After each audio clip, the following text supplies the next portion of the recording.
ওরা রাত ৩টার সময় দেখবেন ওয়ালে লেখে জয় বাংলা। তা আমিও আমার কলমে সারা দিছে যে হাসিনের দোসরেরা ৯৯% গ্যারান্টি দিলাম, ওয়ারেন্টি না, যে তারাই এই কাজ ঘটাইছে এবং তারাই এখানেই চাকরি করে। ৩টার পরে কারা কাজ করে আর শস্যের মধ্যে ভূত।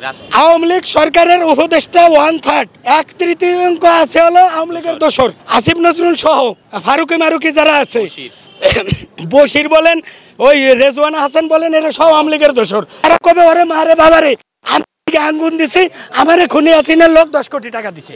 কথা হলো একটা সরল অঙ্ক, আমরা যারা ন্যূনতম প্রাইমারি স্কুলেও গেছি আমাদের সরল অঙ্ক যোগের অঙ্ক শেখানো হয়েছে। 2 আর 2 কত হয়? 4। আর 2 এর 2 গুণ করলেও কিন্তু 4 হয়।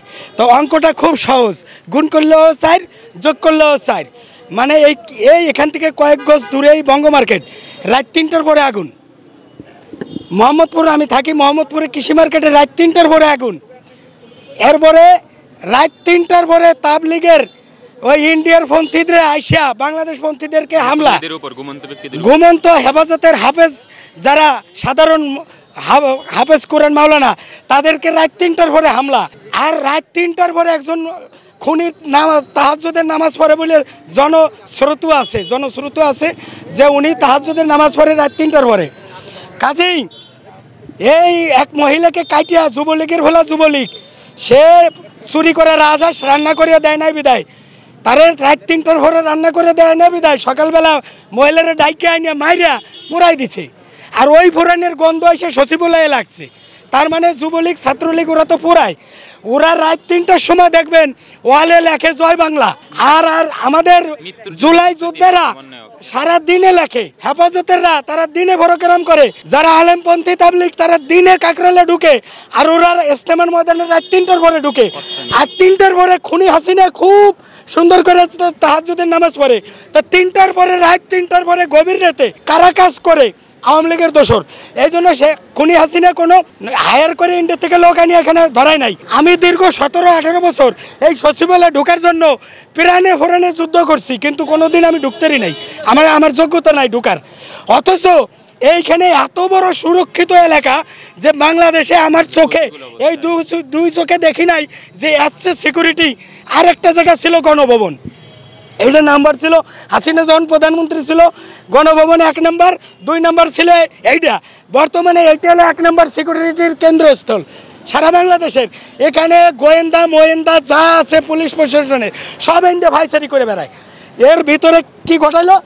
অঙ্ক খুব সহজ, 3টার পরে কারা কাজ করে আর শস্যের মধ্যে ভূত।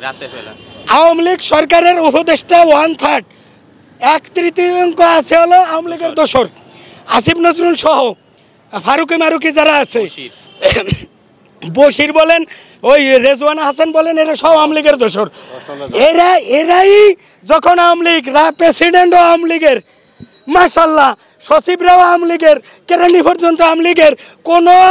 কোনো লোক জামাত বিএনপি এত আন্দোলন করলো, যারা ছাত্র সমন্বয়ক তারা বেকার ঘুরে বেড়াইতেছে, তাদের কোনো কাজ নাই, তাদেরকে এখানে চাকরি না দিয়া এই সচিবালয়ে রুটিন কাজটাও চলে না। এখানে 100-100 দেব না। আলিমুল গায়ব ও শাহাদাতি হুয়ার রহমানুর রহিম, মহান করুণাময় সৃষ্টিকর্তা আল্লাহ ভালো জানে এখানে অগ্নিকাণ্ডের মূল সূত্রপাত। কিন্তু কখনো কোনো ব্যক্তি মোবাইল বাজি উঠলে বোঝে যে কে ফোন দিতে পারে, এবং কারো সন্তান মারা গেলে সে বোঝে কে মারতে পারে।